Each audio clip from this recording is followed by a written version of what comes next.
Welcome to episode 9 of the Fire Safety Matters podcast, where we bring you the latest news, views and opinion from across the UK's dedicated fire industry. My name's Brian Sims and I'm the editor of Fire Safety Matters magazine. We're delighted that this podcast is sponsored by the Fire Safety event, which runs at the NEC in Birmingham on the 27th, 28th and 29th of April 2021. To register for the show, visit www.firesafetyevent.com. As always, I'm joined on the Fire Safety Matters podcast by my colleague Mark Sennett, the CEO of Western Business Media. Hi Mark, how are you? I'm great, thanks Brian. As you know, I'm sat out here in my favourite place in the world, La Manga Club in Spain, 104 degree heat as I do this. And of course, I'm going to face a 14-day quarantine when I come back. But my golf game suggests that this was definitely worth the quarantine. How's everything with you? Very good indeed, thanks Mark. Just put Fire Safety Matters to press, of course, the current edition, and now working on the next one. Yeah, you know, it looked great with your first edition, and we've had more content in that than ever before on the fire safety side. That's the joy of creating a standalone security magazine, Security Matters, and a standalone Fire Safety Matters magazine. And of course, everyone that reads both publications now gets CPD hours. But let's move straight into our first news story of the week. And the one I want to cover first, Brian, is a story that you wrote to the British Safety Council, an organisation I know well from the health and safety sector that we cover. The British Safety Council has called on the government to provide adequate funds for a new regulator in the wake of the draft Building Safety Bill. The British Safety Council has welcomed the publication of the government's draft Building Safety Bill in the wake of the Grenfell Tower tragedy, which happened 3 years ago. But as reported by FSM, the draft document includes measures for implementing the principles and recommendation of Dame Judith Hackitt's independent review of the building regulations and fire safety. The government has also published a consultation on fire safety. For its part, the Building Safety Bill formally creates a new national regulator for the safety of buildings who will be working with local authorities and environmental health departments. The government has asked the Health and Safety Executive to establish a new building safety regulator to oversee the safe design, construction and occupation of high-risk buildings to ensure that people are safe and feel safe. That regulator will be independent and give expert advice to local regulators, landlords and building owners, the construction and building design industry and residents. Mike Robertson, who's CEO of the British Safety Council, has written to the Housing Minister, Chris Pincher, asking for an urgent update on the Building Safety Bill. He's duly expressed his concern at the slow progress in removing dangerous ACM cladding from high residential buildings. So we are obviously going to cover this over and over again. Brian, I know you'll have something to add to this in a moment, but the British Safety Council is just the latest person to give their take on the Building Safety Bill. They have welcomed the fact that there's going to be a new regulator, but the key thing, as I'm sure you're about to go on to say, is they want to ensure that the government doesn't just do this, but that new regulator is properly funded. Something that we can, of course, all understand and agree with. And they'll be thinking, probably in the back of their mind, the HSC has had a reduction in funding in recent years. So if you're going to put this extra pressure for a new regulator to be created and led by the HSC, you better make sure that you fund it. And, you know, I think that's something that we can all agree, but it's difficult times right now. Money's difficult for everyone to come by, including the government, due to COVID-19. So it's one thing asking for this funding, it's another thing delivering it. I don't know what your take is, Brian. We've got a couple of quotes from Mike Robinson around that story, in fact, Mark, and he said, "I'm glad the Building Safety Bill has now been published, even if after such a long wait. The measures set out by the government should mean that building owners have nowhere to hide if they break the rules. However, if that's to mean anything for residents and workers in potentially unsafe buildings, then the government has to stump up for it. The Health and Safety Executive has a great track record, but if it's to live up to the expectations of this bill, then it must be properly resourced in order to do so. The reality of the situation is that over the last decade, funding has halved and staff numbers have been cut by a third." And Robinson goes on to say, "Alongside establishing a sound financial basis for the new building safety regulator, we must see local authorities given the resources they need to inspect and enforce regulations. Enforcement must be able to make its presence felt. As I've said before, local authorities need hard cash as well as teeth." So quite hard-hitting comments there, Mark. Yeah, absolutely, Brian. And that went on naturally from what I said. I was pretty sure that Mike Robinson would have said that because of the track record of the HSC having its funding reduced.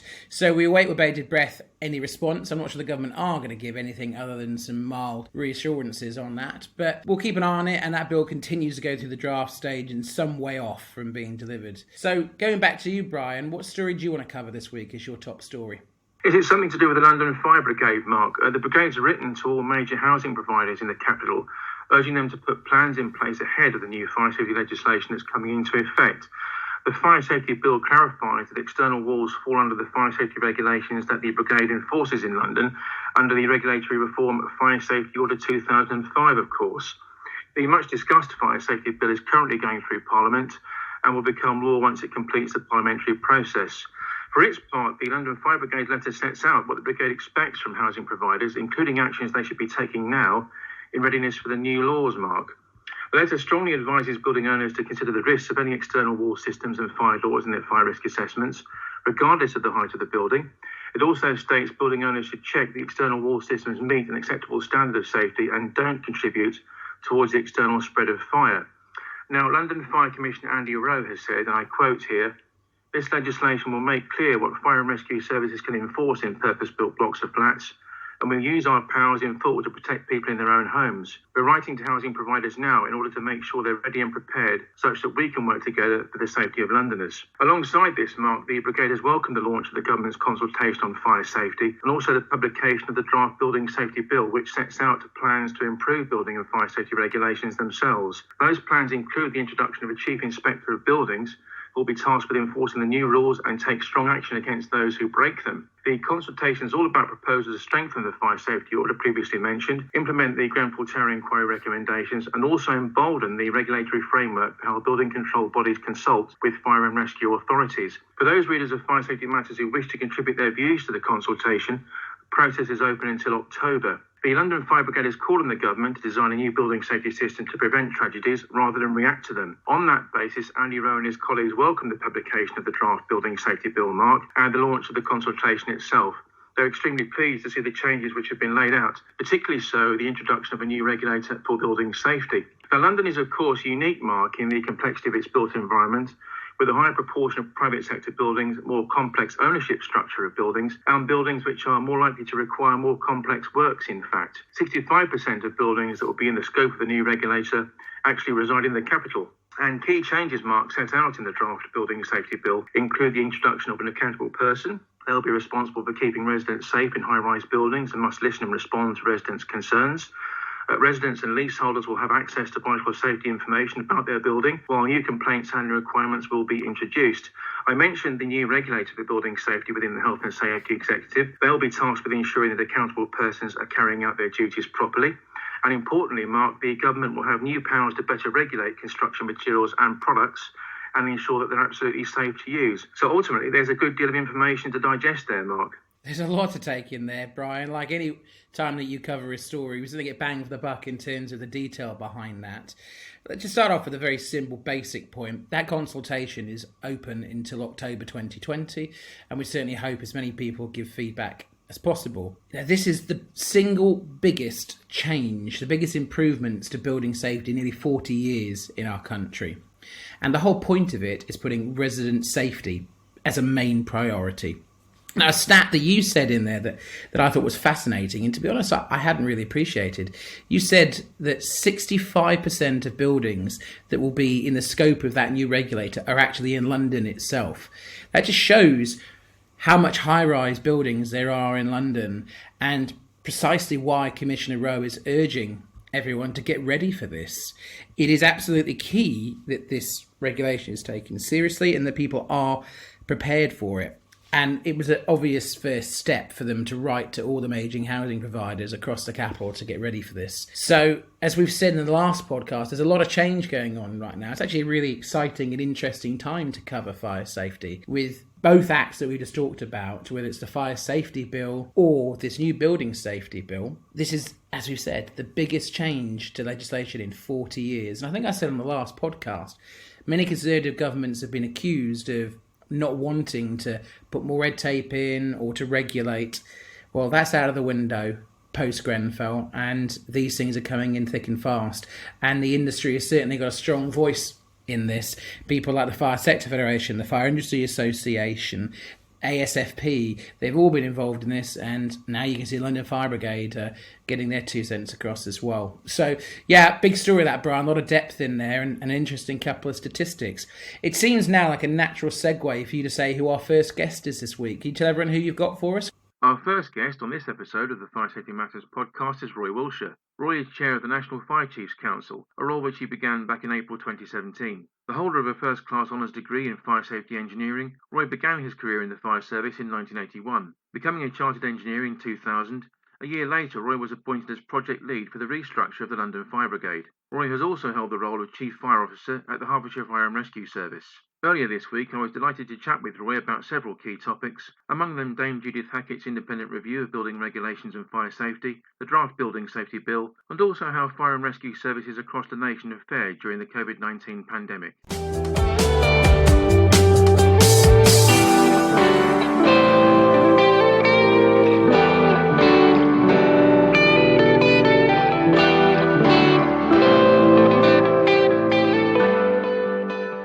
Roy, thank you very much for joining us on the podcast.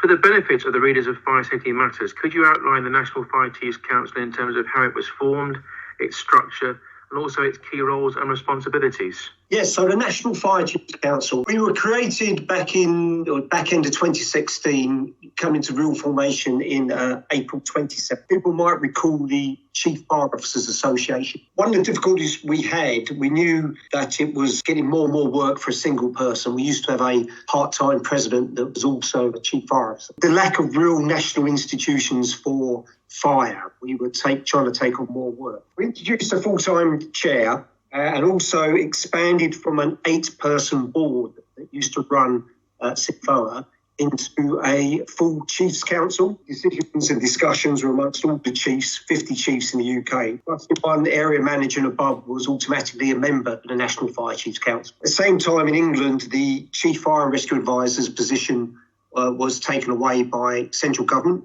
So I, as the chair, became the official advisor to government. Since then, we've been formulating a consistency, standards, policy for fire and rescue services, doing things once rather than 50 times, and taking a national approach where that really made sense. Of course, there will be some local variation. Building on our national operational guidance, which obviously sets standards for emergency response. We've been involved in many streams of work since then, particularly since Grenfell. So all the Dame Judith Hackett view working groups, all 6 of them, we were on those.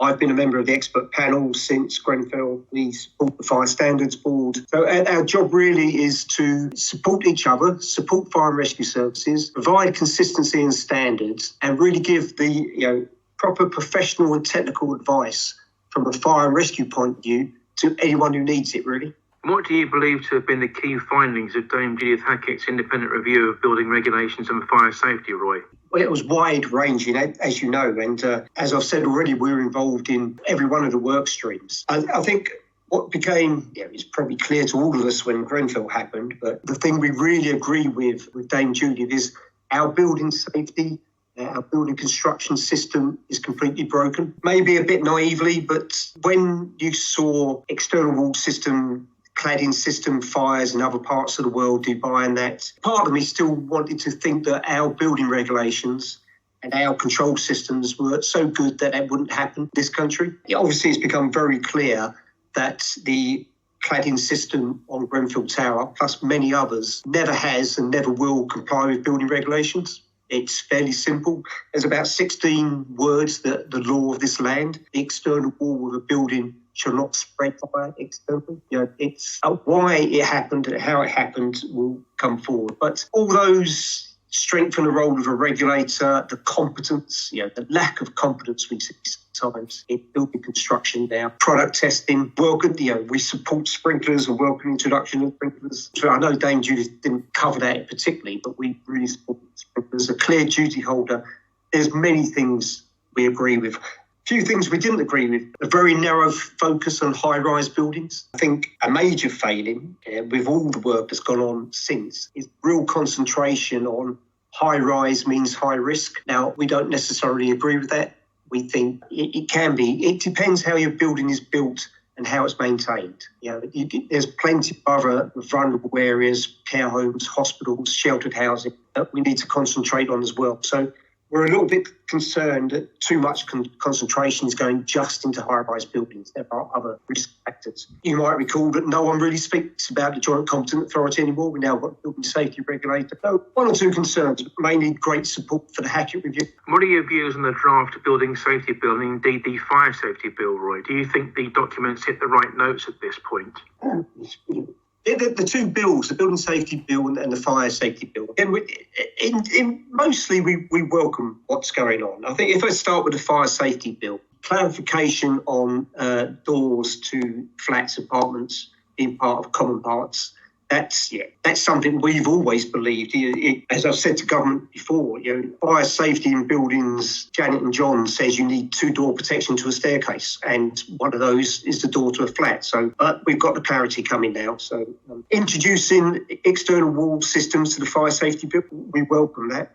As we said back in 2016, we didn't have the powers under the fire safety order to deal with external wall systems.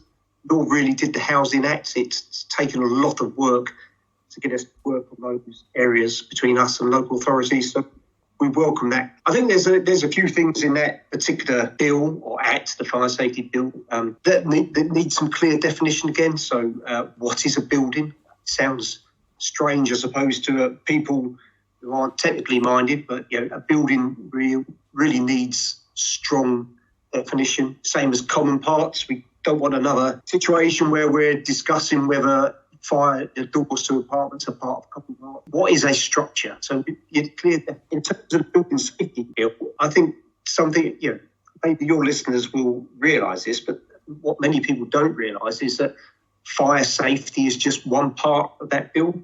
We have all the new regulator with oversight of all types of building control documents that brings. Our biggest concern with building safety bill and the Building Safety Regulator is we're still not quite sure how it's going to operate on the ground, how it's going to operate with fire authorities, local authorities, inspectors, who's actually going to do the work, who's going to oversee the work, and whether it concentrates again too much on simple high rise rather than high risk. So there needs some really good, strong work on operational implications of the new Building Safety Bill. Overall, the general direction we do welcome a strength of the regime, perhaps a more prescriptive regime, but I think we've shown that's required, and to move forward in all those areas. One of the things we found particularly incompetent is training in fire safety and fire safety provision. I don't think there's many architects or planners courses that do much more than half a day, if that, on fire safety. We also need more fire engineers, both in fire and rescue world and externally. So we've asked government to push Department of Education, to push universities to introduce more fire engineering degrees. There's only 3 or 4 universities that do that now. Firefighters across the country have boldly taken on so many extra tasks during the coronavirus outbreak, of course, Roy. How do you feel the fire and rescue services have fared during the pandemic? And are there any lessons to be learned from this period, do you think? It's been a shock to the system for everyone across the world, not just the UK. And I think fire and rescue services in the UK have really, particularly in England and Wales, have really stepped up to the mark. We use the term ready, willing and able. And that's really shown that. Now, we reached agreement with the National Fire Employers and Fire Brigade Union to take on some extra activities. And they've ranged from emergency driving of ambulances, moving bodies during the COVID period, delivering vital supplies to both hospitals and care homes, but also medicine, food to vulnerable people. We've delivered things, we've driven things, we've transported patients. I think we've really stood up. I was looking at our dashboard today because we've been keeping a track of these activities. We're on almost 400,000 extra activities. Not only that, our absence has been remarkably low for the fire and rescue services. We never ever went above about 7% absence, and now we're down in terms of COVID absence lower than 3% and overall absence 5%. So I think it's been remarkable how many resources we've had in place, how much extra work we've done, and how much we've supported our communities right across the UK. plus, of course, delivering all our normal work, whether it's fires, road traffic incidents. We've had to be much more risk approached on our prevention and protection work, especially when older, vulnerable people were shielding. We had to do that on a risk basis and make sure we did increase their risk from infection. We really have, I think, stood up and performed remarkably well over this period. Just to close, Roy, as reported by Fire Safety Matters recently, there were 300 plus prosecutions for assaults on emergency services workers in the first month of lockdown alone. That being so, what are your views on the government's consultation around doubling the maximum sentence for such assaults? The assault on all emergency workers, or actually all key workers, is outrageous. When you think police colleagues, paramedics, doctors, nurses, firefighters, we all join to help people and help vulnerable people. And when you see attacks on my colleagues across emergency services and key workers, it makes you wonder what's going through people's minds, doesn't it? It makes you really question where their thought processes are. So we welcomed the first legislation. We do welcome this increase as well. People need to take this seriously. Fortunately, attacks on firefighters are reasonably rare. It does happen. Certainly in some parts of the country, it does happen. Places like Fireworks Night and those sorts of areas. But we really want to support colleagues in police and health as well, because they get attacked far too regularly. But we do welcome the proposed increase in sentencing.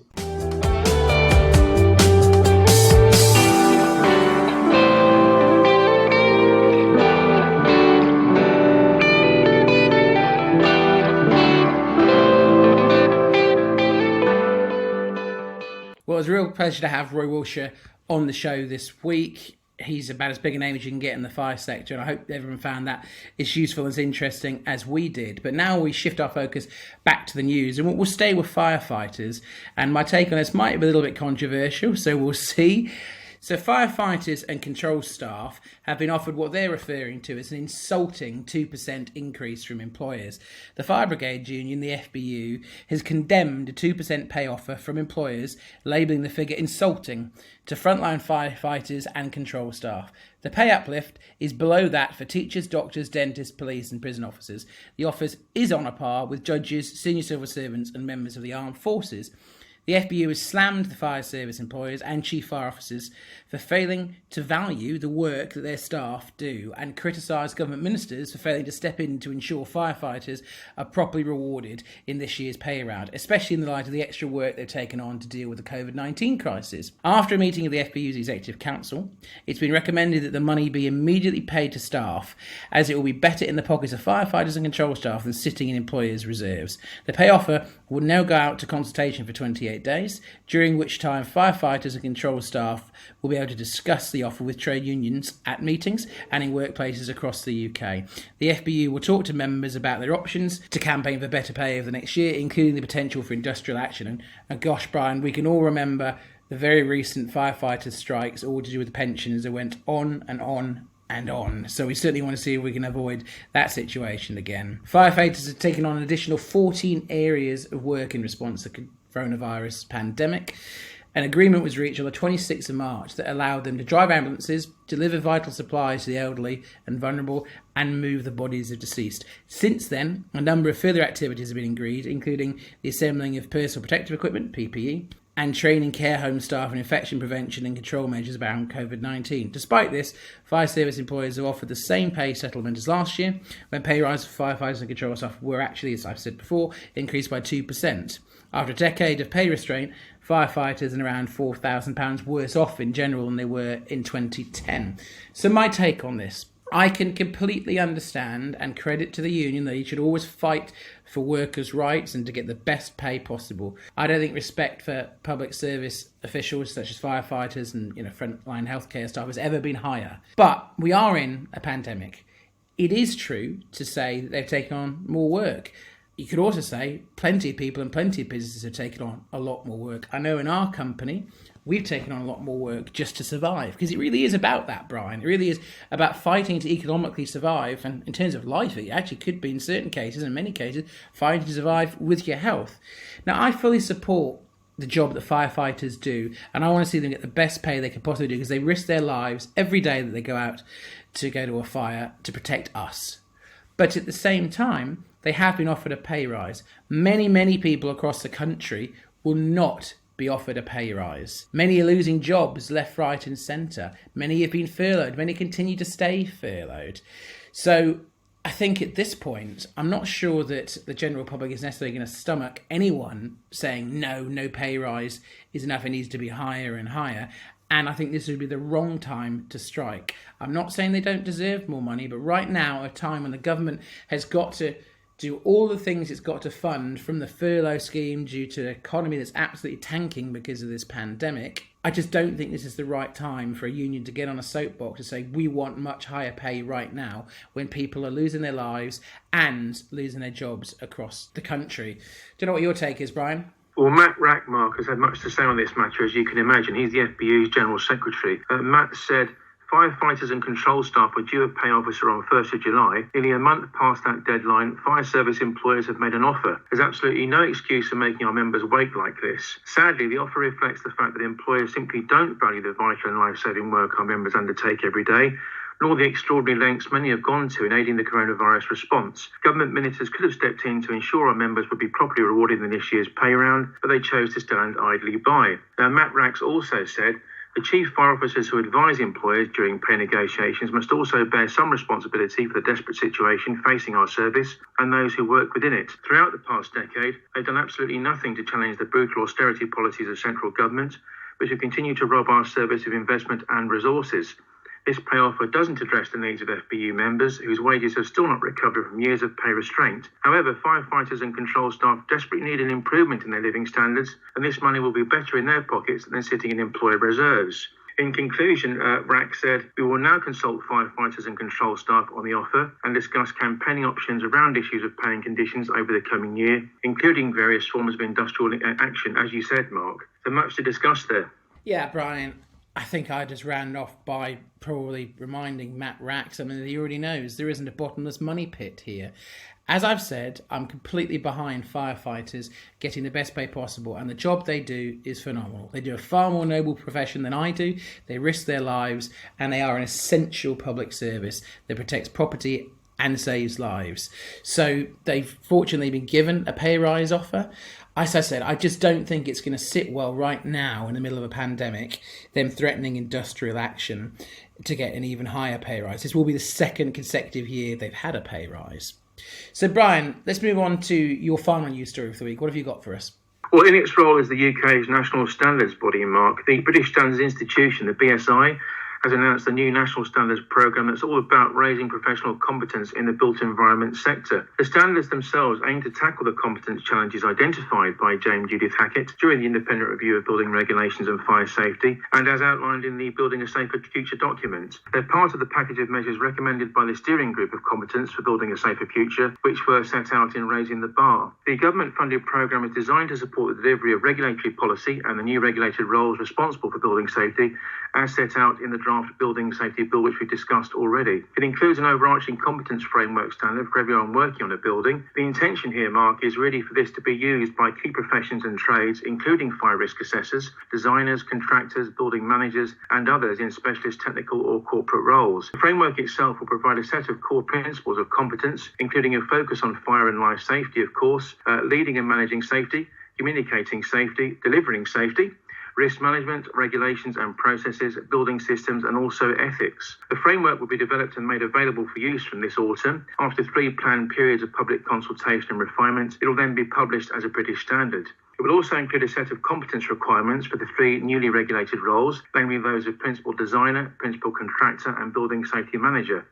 A set of fast-track publicly available specification standards will be produced to meet the urgent need for competent individuals to fulfil these roles, as set out in the government's new bill, in order to ensure the safety of residents. Speaking about the news, Scott Steedman, who's the Director of Standards at the BSI, has said, Dame Judith Hackett's report asked the built environment industry to change its culture in order to safeguard people and their properties. In response to the call to put clear responsibility at the heart of the system, the BSI has launched the Professional Competence Standards Programme. The new industry-led standards will support the Building Safety Bill by raising the bar across workforce competence. Now, Dame Judith Hackett herself has responded to this, Mark, and has stated, and I quote, The work of the Competence Steering Group has been a tour de force, and all of those who've been involved thus far are to be congratulated. As the baton is handed over to the BSI to lead us through the standards development process itself, the whole industry needs to keep up the pace, not just to agree on the new standards, but also to make them a reality in practice. That will require collaboration and cooperation and the demolition of silos. This is part of the culture change that's so urgently needed. Since the standardisation programme began back in April, it's been overseen by a newly established BSI Built Environment Competence Standards Strategy Group. This consists of strategic, senior-level technical and policy experts from a broad range of organisations involved in the design, construction and management of higher-risk buildings. That programme will actually run until 2022. It's apparent, Mark, that this new stakeholder-led national standards programme is a welcome and vital next step in raising and setting the bar for enhanced competence standards for all those engaged in ensuring that buildings are safe for their residents and occupants through the design and construction of refurbishment phases, and also continuing further into the management of buildings in use. Clearly, the government is determined to put resident safety first by bringing about the biggest improvements in building safety regulations in over 4 decades. It's important to assert here, though, Mark, that regulatory reforms alone will not achieve this aim. There's a very clear and defined need to raise skills right across the industry, backed by a strong national competence framework. Yeah, I mean, it's a great story to finish on, Brian.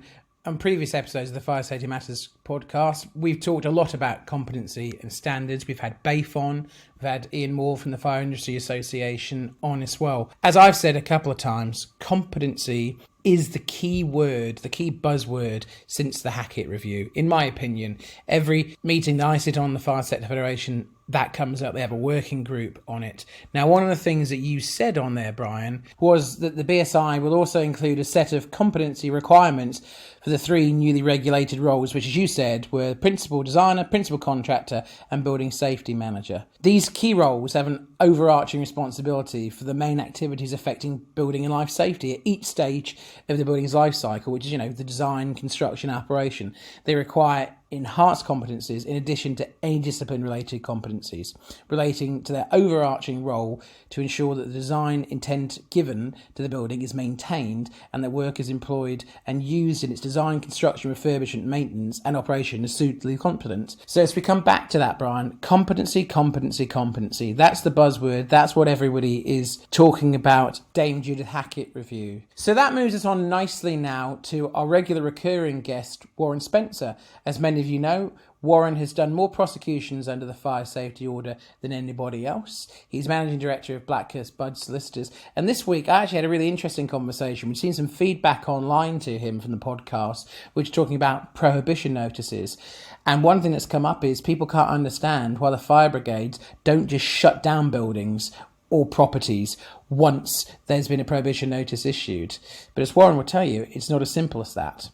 So I sat down with Warren earlier, and here's what he had to say.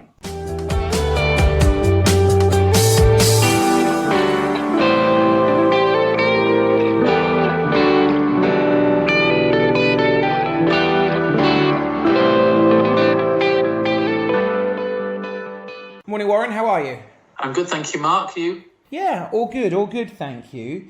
So we were talking off air last week about prohibition notices, enforcement notices, and you said to me, one of the things that people often approach you with is they say, well, when a prohibition notice is issued against someone for a breach to fire safety legislation, why don't they just shut the premises down until they comply? So, for example, a hotel or a restaurant. And you had quite a strong view on that. I thought it'd be worth you sharing that with our audience today. Yes, it's something that surprised me whenever I've reported cases of mine that involve prosecutions for a breach of a prohibition notice. I certainly on my LinkedIn and Twitter, I get people almost criticising the fire service for not closing the premises down. And this surprises me because the fire service has not, under the fire safety order, got the power to close premises down physically. The prohibition notice is designed for that purpose. It's a notice which says you must not use the premises for this purpose, whichever is outlined in the prohibition notice. And if you do and breach this notice, that is a criminal offence. And that's the only power that the order gives. It obviously doesn't give the power to officers to lock up buildings or affect them in any way. In fact, even if the officers were suspecting that a prohibition notice was being breached, they wouldn't have the power to force entry to go and see if it was.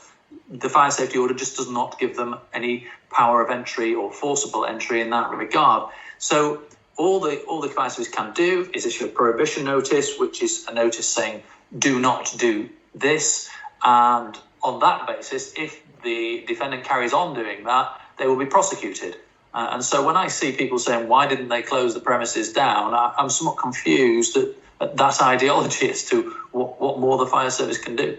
Do you think, from your own legal opinion, that's something that you would support a change in law to give fire and rescue services that power? Do you think that's something that should happen, or do you think the system's fine how it is? I certainly think that fire officers need more powers under Article 27. I have advised in a number of situations where the fire service is aware that prohibition notices are being breached and that they want to go in effectively to protect the people that are in there, which may be, in the case of an HMO, they may be residents. In the case of a hotel, which has happened recently, they may be guests unknowing of the prohibition notice. And also in respect of premises which are being used to house workers. The fire service know that this is happening. And of course, when a prohibition notice is drafted in a way which says it should not be used these premises should not be used for sleeping, for example, or in my preference, they should be banned from everything with exceptions as to what they can do, such as storage or using bathrooms in upper floors, etc. The fire service and fire officers have no power of entry to go and make sure the people that are inside the premises know that they're in unsafe premises from a fire safety point of view. Again, a recent case of an Airbnb where there was nobody managing the premises. Guests checked in by way of a code which was texted to their phone. They went in. They had no idea there was a prohibition notice in place, and the fire service couldn't go in to tell them. And you said earlier that obviously if you breach a prohibition notice that's in place, it is a criminal offence. Would it be safe to assume then that it's also an aggravating factor at that point, isn't it, probably on the original breach that they're being brought to court for? I'm pretty sure during sentencing that would be taken as an aggravating factor, would it not?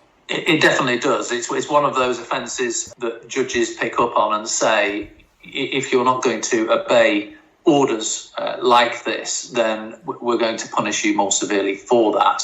And obviously, as you say, that there would be substantive reasons that the prohibition notice was issued in the first place, which usually are offences in themselves. But the presence of a prohibition notice may in fact be the difference between a fine and a custodial sentence, and in some cases the difference between a suspended custodial sentence and an immediate prison sentence where the defendant has to go to prison. So that line of question today on prohibition notices is something that Warren and I had picked up on as social media comments. And we would encourage you, like we always do, to get your questions into Warren because he is a recurring guest and we're very grateful for that. If you've got a question you'd like me to pose to Warren on any legal side of things, it's very rare you can get a bit of free advice from a lawyer. I'm sure Warren won't mind me saying that. And all you need to do is use the hashtag FSM Podcast. You can do that on LinkedIn or Twitter. But although Warren gives great advice here and a really good insight, I would encourage you to go to him for professional advice if you think that you need it. Warren, if people want to get in touch with you, what's the best way to do so? Twitter, LinkedIn, Warren Spencer, and Blackhurst Budd Solicitors. We deal with all kinds of fire safety work, not just prosecutions, but also protecting people as far as contracts are concerned and making sure that they're not any more culpable than they need to be under the fire safety order. Brilliant, Warren. Great to speak to you, and we'll see you next time. Thank you, Mark. Take care.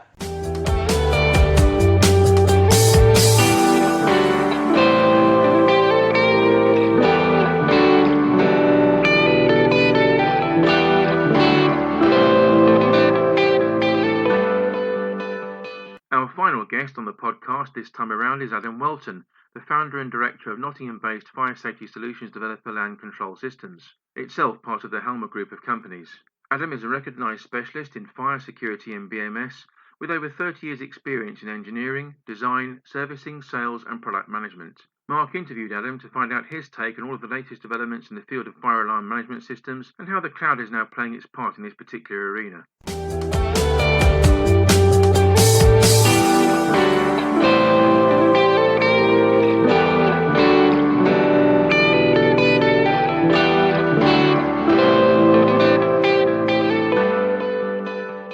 Morning, Adam. How are you? I'm very well, thanks, Mark. Thank you for inviting me today. Well, we've been with each other twice this week. Obviously, we did a really successful webinar earlier this week, and I'm very grateful for all of your time with that. We had a huge amount of questions in for you and had over 1,200 people register. Could you, for those of people that didn't hear the webinar, and can of course listen to it on demand for free now and get CPD hours, listen to it, can you tell us a little bit about what you covered? Indeed. We talked about the fire alarm logbook and also how that can ensure compliance and improve efficiency across fire alarm system maintenance. That obviously covers all the aspects of fire alarm logbooks with weekly testing and the annual servicing. Primarily, of course, there are other aspects and other interested parties. So we tried to cover that, the whole aspect of logbooks. Yeah, it was a brilliant session. It was about an hour long. And if anyone wants to listen to it, as I said, you can get CPD for listening to it. All you need to do is go to our website, www.fsmatters.com, and click on the webinars tab. So I want to talk about Nimbus today, which is obviously your baby, Adam. So could you tell us a bit more about what Nimbus is and what Nimbus does? Certainly, thank you. Nimbus originally was an SMS messaging system. It's evolved over time and has become the de facto service tool for fire alarm service companies that want to evidence their service trail. As time's gone on, it's become a broader and encompasses now weekly testing. So it is the source of truth of receiving data from fire alarm panels and putting those into logs within the cloud, and delivering that data in formatted reports for the service of how many devices have been serviced within a service period of 12 months and how many devices have been maintained in terms of call points in the weekly testing, and also logging that data infinitely and producing notifications based on emails and mobile phone applications. In terms of Nimbus, one of the questions that we had quite a lot through the webinar was asking if it's compatible with other fire alarm panels and all fire alarm panels. So the question there is it, Adam? And if so, can you list what systems it is compatible with, please? Gosh, we've been developing Nimbus to integrate with lots of fire alarm panels for a long time. The list is quite long, but we work with most of the major manufacturers in terms of Advanced, Kentech, Notifier, Tyco, Ampac, and Fike. There is a list on our website, LANcontrolsystems.com, and underneath the products, there's a web page called Compatible with Nimbus. And I believe that there are about 50 protocols listed within that web page. I knew when I asked that question, because I've seen that list and because I'm familiar with your product, that I instantly regretted asking you listing all of it, because we could do an entire podcast just on each one. You were right to redirect them to the website on that. In terms of, again, talking about Nimbus, is there any other products that Nimbus covers? Indeed. We have had requests from customers to interface for other devices as they liked the functionality of the logging and so on. And one of the key integration capabilities was digital inputs. So instead of connecting a fire alarm system to Nimbus, we can connect a range of digital input modules that can then be configured within the database to be monitoring anything in terms, and we like to focus on fire safety. So fire sprinklers, flow switches, water tank levels, water detection, temperature, frost, pumps, extract fans, dampers, etc. And you create your spreadsheet of assets, you configure the description of the device input, and you say, I want this to send or log the notifications based on the rising switch value or the open switch value or the closed switch value of that input. I mean, that's fascinating, Adam, because a friend of ours, who's Dr. Bob Doherty, the Institute of Fire Safety Managers, has long talked about the need for a fire safety passport of a building. So funnily enough, actually, a large part of his vision of actually seeing what's within a building and being able to monitor it, your system can do. But I guess my follow-up question to that then is, does Nimbus currently connect to Intruder alarm systems as well? It does. It's listed on our website, but we have integrated into CCTV systems and Intruder alarm systems for specific applications. The common interface on Intruder, I believe, is the Microtech Galaxy or the Honeywell Galaxy product, And I believe that there's some Texicom integration ongoing. Yeah, you're right. I know Texicom are definitely working on that, part of obviously your wider group as well, the Halma group. But our readership and the listeners of this podcast is pretty diverse, Adam. They come from a range of different sectors. They could be fire safety managers, they could be consultants, they could be installers. So for those that aren't familiar with the Nimbus system, we're trying to give them an insight into this today. I know you've got a couple of really interesting case studies which you've shared with FSM before. Would you mind sharing them with us now briefly? Certainly. One of the key areas that attracts people to using Nimbus is clients that have a large portfolio of sites spread over a large geographical footprint. One of those is typically the National Trust and other heritage properties. So we've produced a case study for the National Trust, and Nimbus gets used for the weekly testing, the servicing aspect, and indeed notifications primarily to the alarm receiving centres to support their primary signalling, so that in the evenings when the properties are not staffed, if there's a fire alarm, the alarm receiving centre are not asking the key holder to respond by going to site and verifying if that's a genuine alarm or not. If a second device activates, Nimbus confirms that to the alarm receiving centre, enabling a more speedier response. So another application in terms of the case studies is Bristol University.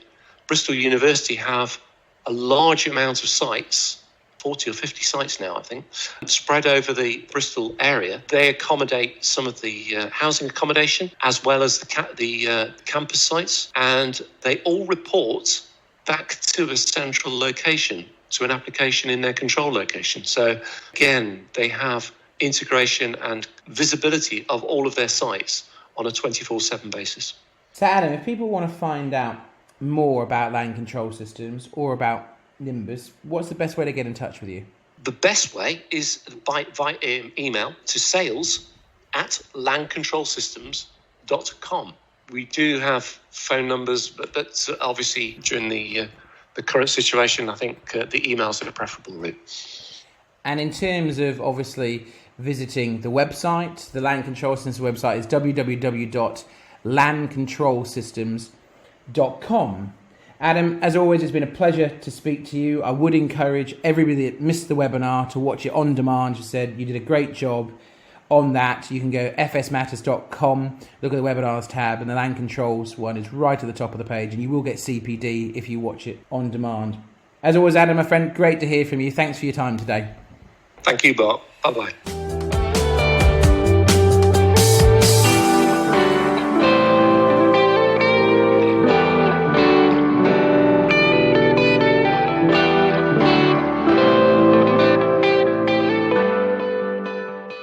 That brings us to the end of this latest edition of the Fire Safety Matters podcast. Many thanks indeed to Roy Wilshire from the National Fire Chiefs Council, Warren Spencer of Blackhurst Budd Solicitors, and also Adam Welton at LAN Control Systems for their highly valued contributions. You can read more on the issues raised here and others by visiting the Fire Safety Matters website at www.fsmatters.com. We do hope you've enjoyed the content and found it useful. On that note, please do contact us if there are any particular themes or issues you would like us to explore on upcoming broadcasts. You can do so on Twitter by using the hashtag FSM Podcast. Do make sure you follow us on Twitter at FSMatters_MAG. As a reminder, the Fire Safety Matters podcast is live to view every fortnight on Wednesdays. Please do like and share the content and spread the word among your industry colleagues. You can listen to the Fire Safety Matters podcast for free on iTunes, Spotify, YouTube or Podbean. All you need to do is access your chosen platform and enter the term Fire Safety Matters into the search box. We'll see you next time.